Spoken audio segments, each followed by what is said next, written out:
con nuestra segunda tanda de la mañana, con la presentación de Sociedades Violentas, Familias Violentas y Acoso Escolar, presentada por Geraldine Morillo y Nerio Morillo. Geraldine, esposa de uno, mamá de dos por ahora, psicóloga clínica comunitaria, terapeuta de adultos, niños, adolescentes y familias, con fuerte formación y orientación familiar, psicóloga y asesora en instituciones educativas, profesora universitaria, conferencista, ponente en la quinta conferencia mundial y en el cuarto congreso iberoamericano de violencia en la escuela en Argentina, co-creadora del emprendimiento social Familiando, locutora y productora del programa y los micros radiales Familiando por radiocomunidad.com. Y Nerio José Morillo Méndez, así lo puso completito, esposo de una, papá de múltiples, de los cuales dos son gemelos y uno un increíble adolescente que ha venido superando un cuadro de déficit de atención y ha sido un patente maestro e inspiración para el grupo familiar. Abogado con maestría en gerencia de recursos humanos y relaciones industriales, coach organizacional, experiencia gerencial en empresas de servicio, emprendedor de proyectos de impacto comercial y social, coordinador y jornalero del movimiento Jornada para Padres, co-creador del emprendimiento social Familiando, locutor y productor del programa y micros radiales Familiando por radiocomunidad.com. Bienvenidos.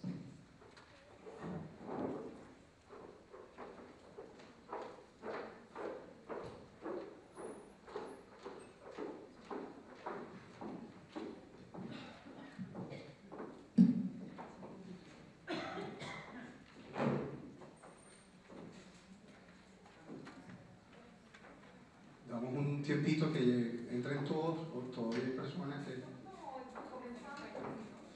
Bueno, para nosotros es un gusto el poder estar con ustedes en la mañana del día de hoy. Celebramos esta iniciativa y felicitamos a todo el equipo de personas de la Universidad Metropolitana por ser cuna de esta iniciativa tan importante en los momentos que nos toca vivir. Hoy vamos a conversar un poco sobre violencia en la sociedad y violencia en la familia. Les invitamos, antes de entrar en la presentación, a ver un video que preparamos para ustedes que contextualiza un poco el tema que vamos a abordar.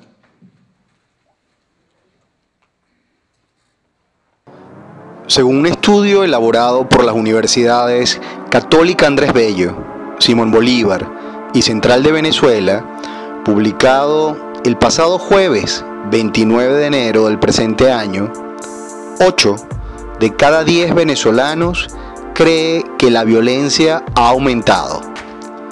6 de cada 10 cree que la violencia se ha incrementado en su propia comunidad. Y en 1 de cada 10 hogares, al menos, 2 miembros de la familia han sido víctimas de algún delito. El 55% de los consultados asegura tener miedo a ser atacado o robado en su casa. El 65% teme por su seguridad durante el día en la calle y el 79% en el transporte público. Ante este miedo, el 13% se mostró dispuesto a armarse para protegerse y 1/3 de los consultados confiesa sentir la necesidad de mudarse o incluso abandonar el país por la inseguridad. 2015 empezó en Venezuela con una grave escasez que se traduce en grandes colas de consumidores en los abastos, supermercados y farmacias. Este desabastecimiento se produce en un escenario de clara recesión económica, con una inflación de más del 60%, según el Banco Central de Venezuela, y con el precio del barril de petróleo, principal fuente de ingresos del país, en $47 con tendencia a la baja. La atmósfera que se respira es de tensión. El impacto visual de las colas altera el mercado completo y estimula las compras nerviosas, pues se trata de una reacción natural de protección de los consumidores. Según números manejados por la Federación Farmacéutica Venezolana, la escasez de medicamentos ha llegado a un 60%. La Asociación Venezolana de Distribuidores de Equipos Médicos, Odontológicos, Laboratorios y Afines, ABEDEM, asegura que se reportan faltas absolutas en nuestras clínicas y hospitales hasta en un 85% de los productos de salud. Por otro lado, la reciente resolución del Ministerio de la Defensa, publicada en la Gaceta Oficial del 27 de enero de 2015, establece un nuevo modelo de control militar del orden público, que incluye el uso de la fuerza potencialmente mortal, bien como arma de fuego o con otra arma potencialmente mortal, como último recurso para evitar los desórdenes, apoyar la autoridad legítimamente constituida y rechazar toda agresión, enfrentándola de inmediato y con los medios necesarios. Provea, organización no gubernamental, independiente y autónoma de partidos políticos, instituciones religiosas, organizaciones internacionales o gobierno alguno, que tiene como fin la promoción y defensa de los derechos humanos, en particular de los derechos económicos, sociales y culturales, registró en informe especial sobre protestas y derechos humanos en el 2014 uso excesivo de la fuerza y violaciones a la integridad personal, detenciones arbitrarias y violaciones al debido proceso, violaciones a la libertad de expresión y ataques a periodistas, ataques a civiles en áreas residenciales y personas fallecidas en el contexto de las manifestaciones. Todo esto es lo que se conoce como violencia estructural. Daño en la satisfacción de las necesidades humanas básicas de supervivencia, bienestar, identidad o libertad. A todo esto estamos expuestos todos los venezolanos. ¿Qué significa ser un malandro? Malandro, tener poder, mandar en el barrio, estar ganado, tener las mujeres, todo. Ahí ese malandro, bueno, no es nada más para una pistola y ya. Es que esta es consciente que uno lo van a matar o mata, o va preso, o bueno, lo que Dios quiera. Una moda, una gafedad, porque ahorita el que es malandro, las mujeres todas quieren con él. No hay en estos momentos un solo venezolano que no haya sido objeto de algún tipo de violencia por la vía directa de amenazas a su integridad personal o la de su cliente.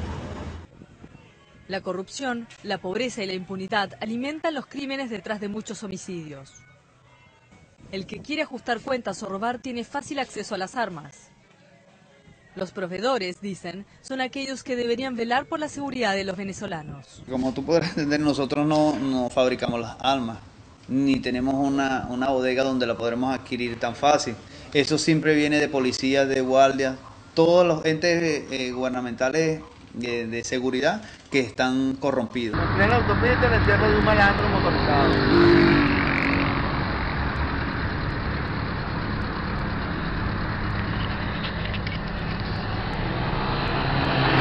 Un malandro motorizado se mueve y hacen estos espectáculos. Es increíble. Y trancan una autopista donde va circulando personas para su trabajo, para sus diligencias personales, para el médico. Esto es Caracas. Fuera de ley.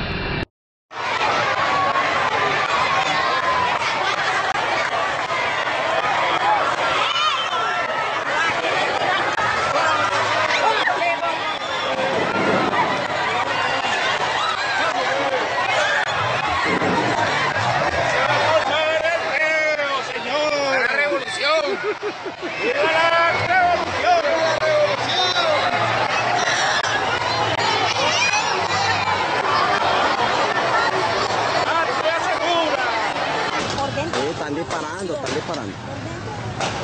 Dentro de la organización está disparando. Policía Arau. Son demasiados.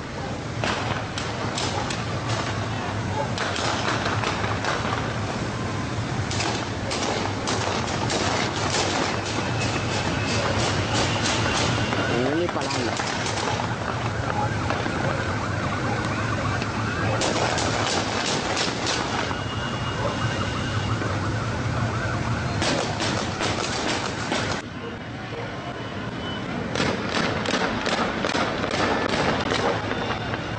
una muchacha golpeándola, chamo.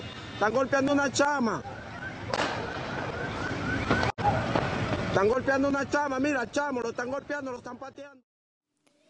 El Observatorio Venezolano de los Derechos de las Mujeres presentó estimaciones según las cuales de 3 a 4 mujeres mueren diariamente en Venezuela en manos de los hombres de sus vidas. Bien es sabido que en el ciclo de la violencia familiar, las mujeres maltratadas suelen convertirse en maltratadoras de sus propios hijos y estos, a su vez, de sus hermanos y compañeros de estudio.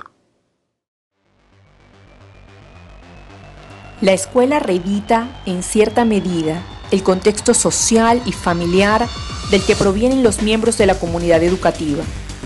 En Venezuela, docentes, alumnos, padres, personal obrero y administrativo viven bajo condiciones de violencia estructural. No es de extrañar entonces el repunte y recrudecimiento de los casos de violencia escolar que se presentan en nuestras instituciones. Recordemos los casos de 2 adolescentes acuchillados en sus respectivas escuelas en el 2014. En Cabimas, estado Zulia, un joven de 16 años asesinó de 3 puñaladas a su exnovia de 14, dentro de su propio colegio. El 10 de junio del 2013, 2 jóvenes dispararon desde el segundo piso de la cancha del Liceo Andrés Bello en Caracas y mataron a Michelle Andrea Buraglia, estudiante de 5º año. Esa vez se encendieron las alarmas y el Ministerio de Educación prometió instalar detectores de metales y cámaras de seguridad en el recinto, pero esta medida no se cumplió. Como estos, muchos otros casos que impactaron la opinión pública en menos de 18 meses podrían ser mencionados, como la niña que fue envenenada por sus compañeras con raticida por la envidia que generaba en sus pares al ser una buena alumna, o numerosos casos, algunos de ellos no formalmente denunciados, pero sí registrados en videos compartidos dentro de las redes sociales, de muchachos golpeados salvajemente cerca de sus instituciones educativas por jóvenes de sus propios planteles u otros liceos cercanos, bajo la mirada cómplice de sus compañeros. El chantaje, la extorsión, el daño a las pertenencias, el maltrato físico, verbal y relacional, con la exclusión, la difamación, el rumor y el cyberbullying están presentes hoy en nuestros colegios y liceos. Bolsos de mallas o transparentes son exigidos en algunos colegios de Venezuela para evitar el ingreso clandestino de armas o drogas.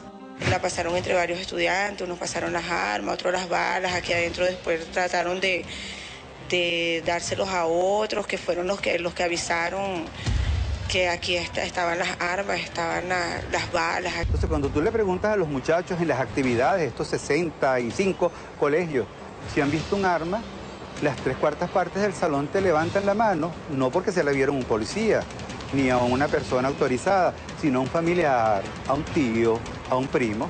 Y el argumento que te dan es que si no tienen el arma, ¿cómo se defiende? Reciben amenazas de muerte los profesores y los docentes en el aula de clase. Nosotros hemos tenido que solicitar muchas veces el traslado de un docente a otra zona porque, bueno, su vida corre peligro. Pero la violencia escolar es solo una de las aristas. ¿Qué está pasando con nuestros niños en los hogares venezolanos? ¿Se están resguardando su derecho a la vida, a la educación, a la salud, a la felicidad? Te meten un poco de niños dentro de un salón en esas condiciones que muchas veces son maltratados, los mismos niños dentro de sus hogares y en sus comunidades están viendo la violencia día a día. Entonces son niños que están ansiosos, son niños que son inquietos y metes 40 niños en un salón con un pobre maestro, ¿verdad? Que de paso gana muy poco. Pobreza, palabra clave no siempre relacionada con el estrato económico y social. Pobreza de afecto, de atención, de valores, de principios, de presencia paterna o materna, de respeto, de oportunidades. Todas una bomba de tiempo tanto para el que vive aquí como aquí. Ante este horror, esta realidad, ¿qué podemos hacer? ¿Tenemos alguna salida?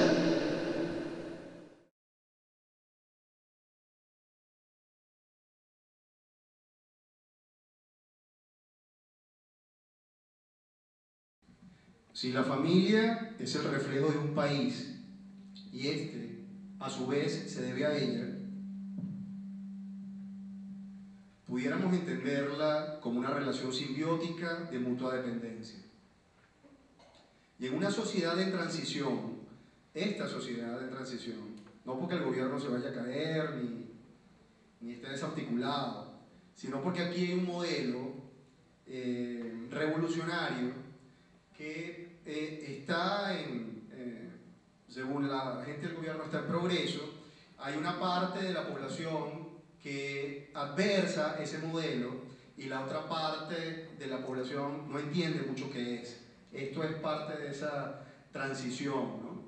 Existe una familia, en esa transición, una familia en proceso, un modelo familiar que se arma a sí mismo todos los días, con un alto nivel de provisionalidad. Y si la familia es provisional, el país corre el riesgo también de serlo. Esto se extrajo de Familias, Modelos y Perspectivas, que es un estudio interesantísimo de Marco Fidel Barrera Morales. Desde Familiando pensamos, y por eso nos sentimos muy contentos de poder estar en la mañana del día de hoy, que la familia está llamada a ser parte de la solución, que desde la familia podemos los civiles recuperar los espacios que son nuestros, pero no solo recuperarlos para tenerlos, sino para tener en ellos y hacer vida activa.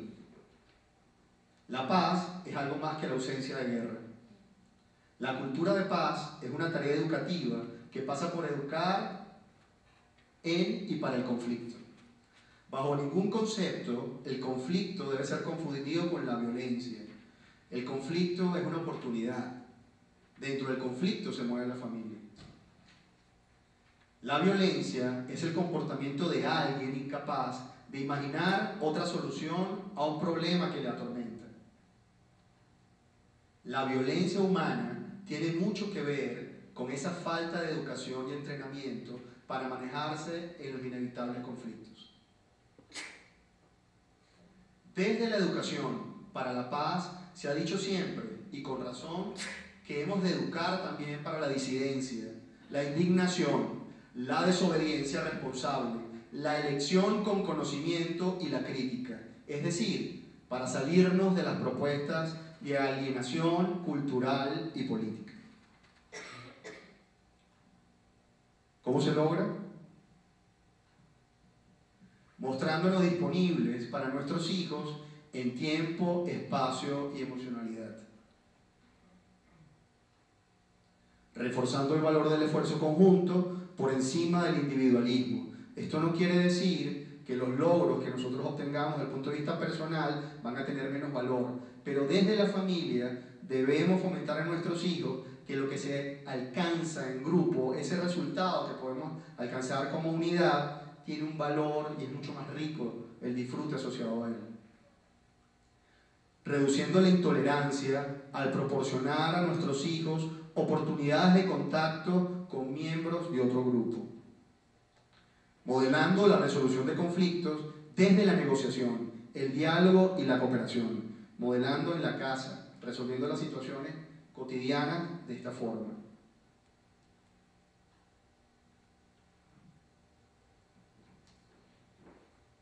El humor es fundamental ante todo este horror inicial, que cuando Nerio dijo esperamos que hayan apelado a su imaginación, estoy completamente segura que no tuvieron nada que imaginar.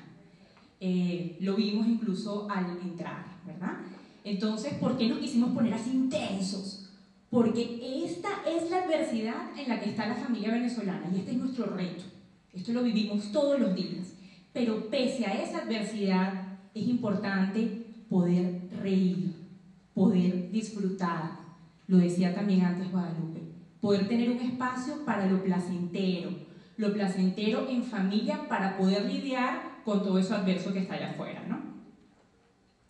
Organizándonos para defender nuestros derechos sin violencia, documentando y presentando fuera el caso, las denuncias en las organizaciones defensoras de los derechos humanos cuando hay violaciones a los derechos humanos. Nosotros estamos aquí hoy y se está repitiendo uno de nuestros programas, ya lo vi, pero tuvimos una falla técnica, estamos dándole rapidito metralleta. Hay un programa ahorita paralelo en la radio mientras nosotros estamos aquí de Familiando, que es Familia y Derechos Humanos, y tiene precisamente que ver con todas estas situaciones. Desde cómo lo hacemos, y lo decía el doctor Oropesa, desde la crianza respetuosa, desde la no violencia, contención desde el amor y los límites lógicos, reales. Siempre decimos que Rubén Blades era un sabio por su canción Maestra Vida. No tenemos que ponernos muy creativos. Maestra Vida te da y te quita y te da. No tenemos que apelar a la correa que aparecía en el video inicial, a la descalificación o a la vejación. Esta frase nos encanta. Hacer de la disciplina un aprendizaje de libertad. Y cómo contrasta con el video que el profesor Oropesa, con el estudio que el profesor Oropesa compartió con nosotros en la mañana. Hacer de la disciplina un aprendizaje de libertad. Miren esta frase del profesor de Simón Bolívar. Enseñen a los niños a preguntar, para que pidiendo el porqué de lo que se les manda hacer, se acostumbren a obedecer a la razón y no a la autoridad.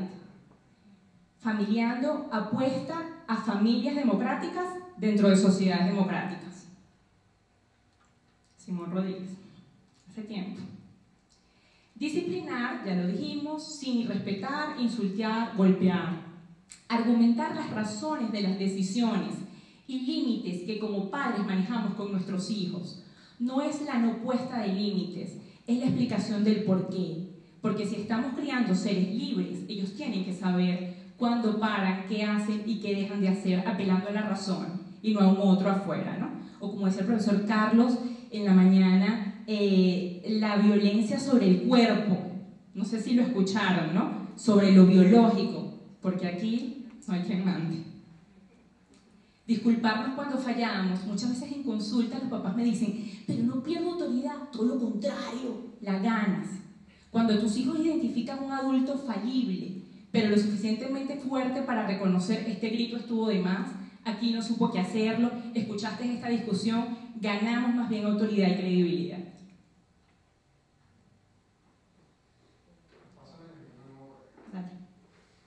Como estamos con tiempito contado, yo me voy a poner en lado de este hombre. ¿Qué se espera culturalmente de los hombres? Un hombre debe demostrar diariamente su virilidad, enfrentándose a desafíos que validen su naturaleza, además de ser duro y valiente y estar dispuesto a defender lo suyo. Tiene que ser sexualmente potente bajo cualquier circunstancia. Es indispensable no tener nada de mujer. Expresión emocional, sensibilidad, dulzura, pasividad, dependencia, vulnerabilidad.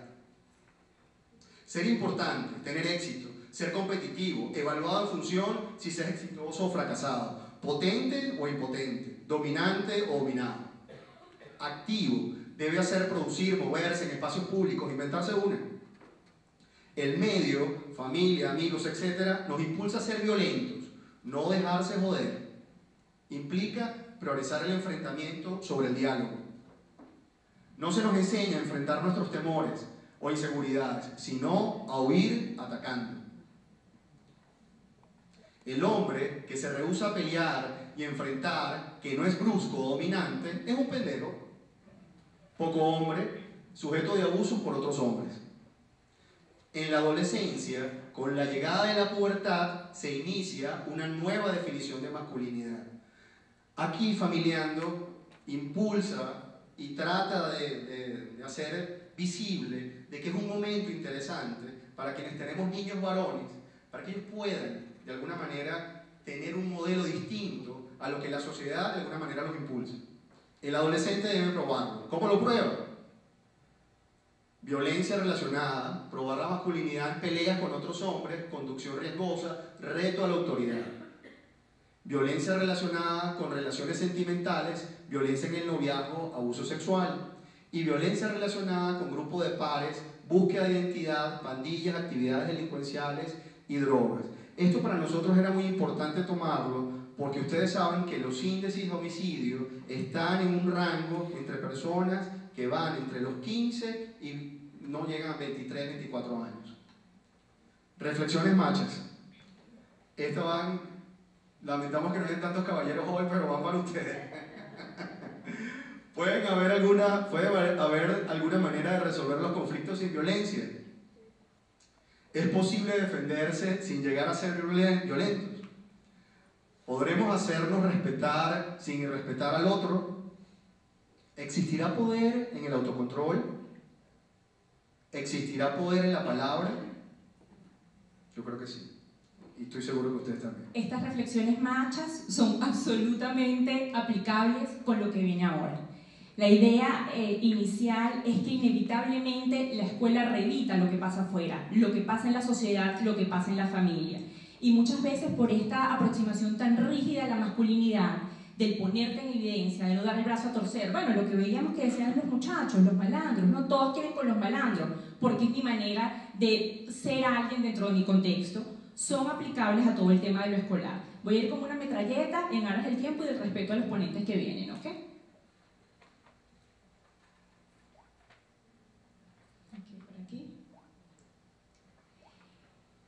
Impunidad es lo que tenemos que evitar la naturalización de la violencia. Además, estas frases son muy comunes, esta gente sí es exagerada, estos psicólogos sí son intensos, todos hemos pasado por eso les forma el carácter. Ese tipo de cosas lo que han hecho es contribuir a que se perpetúen situaciones como la violencia escolar.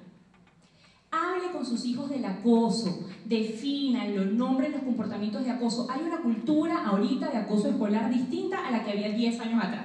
Solo aprendemos Cartoon Network, todo el mundo sabe qué es el bullying, qué es el acoso, quiénes son los actores, la cosa es cómo lo aplicamos, ¿verdad?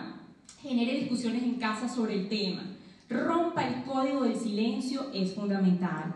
Si hay silencio, hay impunidad. Por eso tenemos que diferenciar entre lo que es un chisme y un reporte necesario, oportuno e inteligente. Muchas veces los adolescentes te dicen, yo no quiero ser sapo, y hay que desmontar eso. ¿Okay? Una cosa es la solidaridad y el compañerismo, y otra muy distinta es la complicidad encubridora.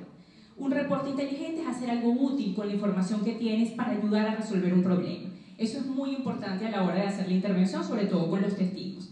Y por supuesto tenemos que demostrar que vamos a hacer algo útil con lo que escuchamos. ¿Okay? El tema del diagnóstico, de hablar con ellos, de desmenuzar dónde ocurre, cómo, quién, cuándo, características de todos los implicados, estrategias. ¿Con quién has hablado en el colegio? ¿Qué ha hecho? La profesora no te para, ¿quién te puede parar? La profesora de educación física, vale, el señor del transporte. Encontrar un adulto que de una u otra forma pueda escuchar y pueda ser contenedor. Pensar sobre estrategias de afrontamiento, modelarlas. A ello le pasa mucho con el tema de los varones, porque quizás la estrategia es, si te dan, tú das. Y como que no es la estrategia, ¿no? Hasta aquí hemos llegado, ¿no?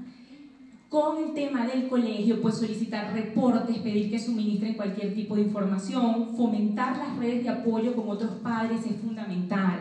A veces nos enteramos de lo que pasa con nuestros hijos, no por nuestros hijos, sino por los padres de algunos de sus compañeros. Nunca enfrentarse directamente a un adulto con un menor. Esto es algo tan típico, me bajo y agarro a ese muchachito, eso es acoso también. Es entendible, ¿ok? Desde la rabia que te da que tu niño sea violentado, pero hay un montón de papás que lo hacen y lo espero ahí en la esquina, eso es acoso. Por eso tenemos que rescatar la institucionalidad en una sociedad tan anárquica como la nuestra. Institucionalidad es, yo pido una cita, hablo con la coordinadora, yo tengo una reunión con los otros padres y yo hago toda esta mediación en el contexto educativo. Todo el tema de lo que podemos demandar al colegio, si no queremos impunidad, tienen que haber adultos presentes, que cuiden, que supervisen, en recreos, transportes, salidas, entradas, baños, lugares donde no accesa pues, mucha población. ¿Okay? Okay. Todo el tema de las medidas disciplinarias es fundamental, de conocer los manuales de convivencia, porque la solución de la violencia escolar pasa porque no quede impune. Y cuando todo escapa incluso a la institución educativa, pues tenemos que hacer uso de todos los recursos legales que tenemos después, que no nos vamos a detener sobre eso porque viene Carlos Trapani de Secodá, que lo maneja maravilloso. ¿Ok? Entonces lo vamos a dejar ahí. Ok. Cerramos con esta frase. No sé si la quieres leer tú. Sí. Siento antipatía hacia todas las formas de violencia ejecutadas en nombre de un futuro mejor. Y una creencia profunda que un futuro asegurado por vía de la violencia puede resultar peor que lo que existe ahora. Dicho con otras palabras, el futuro se arruinará si utilizamos violencia para asegurarlo. Václav Havel. Él fue el expresidente de la República Checa. Él padeció en carne propia cárcel, persecución y fanatismo comunista. Desde Familiando los invitamos justamente a que tomemos desde nuestra familia una posición activa, que nos convertamos en agentes de cambio para tener justamente la sociedad que deseamos. Solo desde ahí es que podemos lograrlo. Muchas gracias. Muchas gracias.